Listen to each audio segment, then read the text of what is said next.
On the night of February 9, 2004, a car crashed into a snowbank on Route 112 in Haverhill, New Hampshire.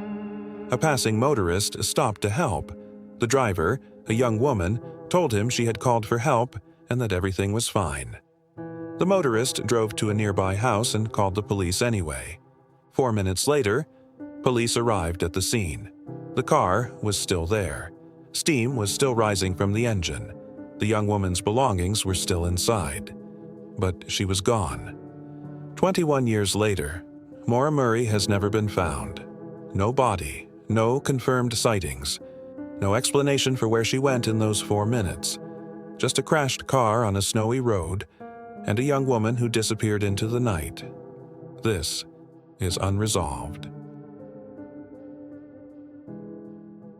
Maura Murray was 21 years old, a nursing student at the University of Massachusetts Amherst. By most accounts, she was bright, athletic, and well-liked. She ran cross-country. She had a boyfriend named Bill Rausch who was stationed with the military. But in the weeks and days before her disappearance, something was clearly wrong. On February 5th, 4 days before she vanished, Maura was involved in a minor car accident on campus. She drove her father's car into a fence. She was not injured. She left before police arrived. The following day, she called her boyfriend and left a voicemail that he later described as sounding like a goodbye. On the day she disappeared, February 9th, she sent an email to her professors saying there had been a death in the family and she would be away for a week. There had been no death in the family. She withdrew $500 from an ATM. She packed a bag.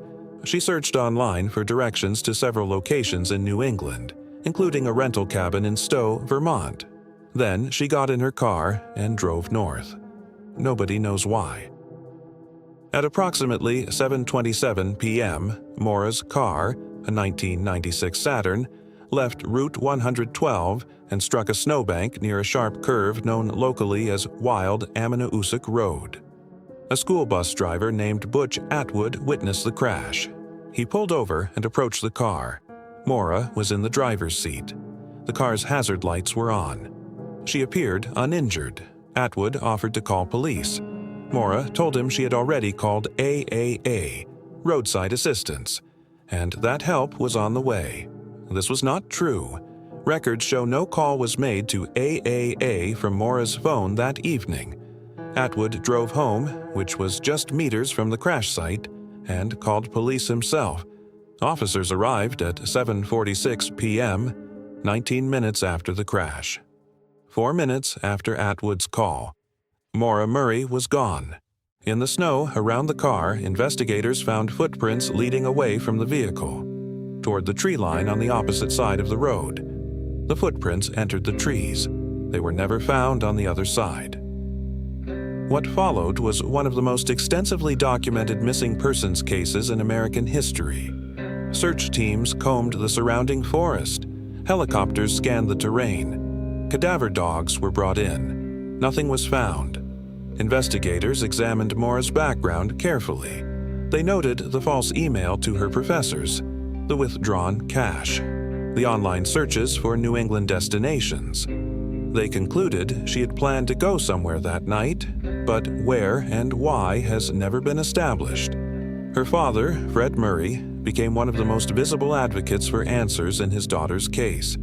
He spent years conducting his own investigation, driving the roads of New Hampshire, talking to anyone who might have seen something. He died in 2024, without ever knowing what happened to his daughter.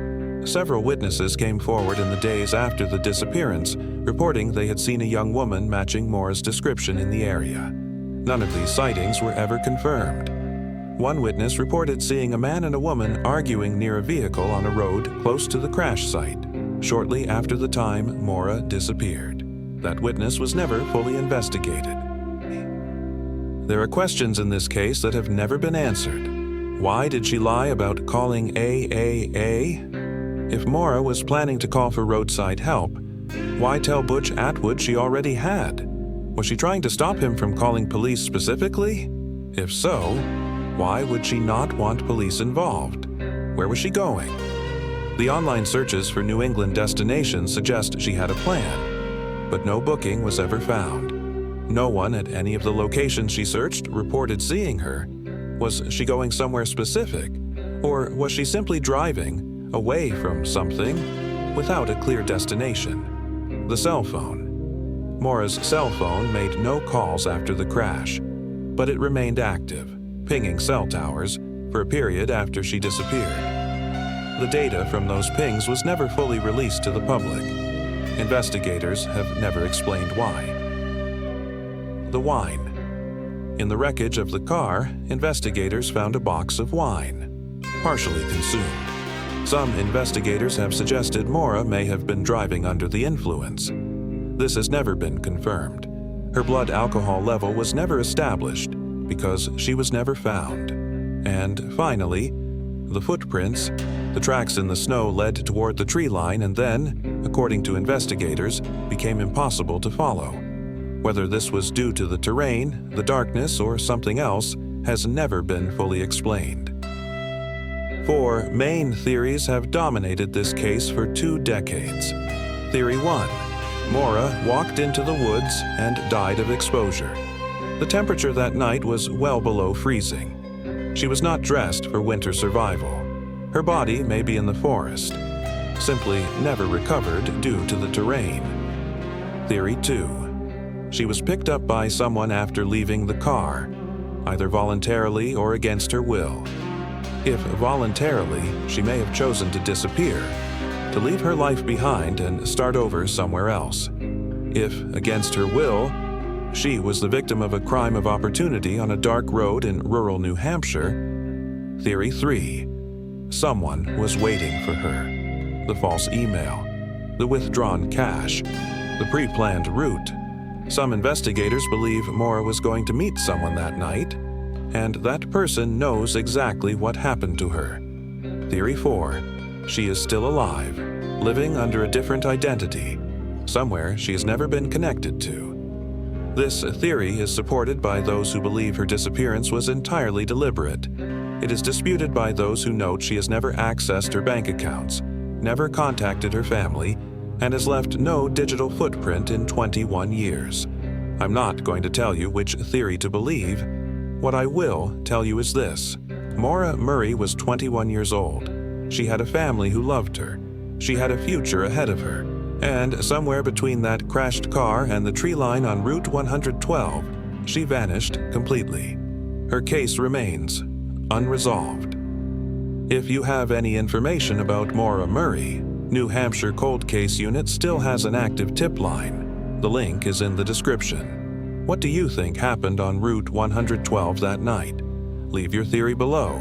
Subscribe to Unresolved. New case every week. I'm Unresolved, and we're just getting started.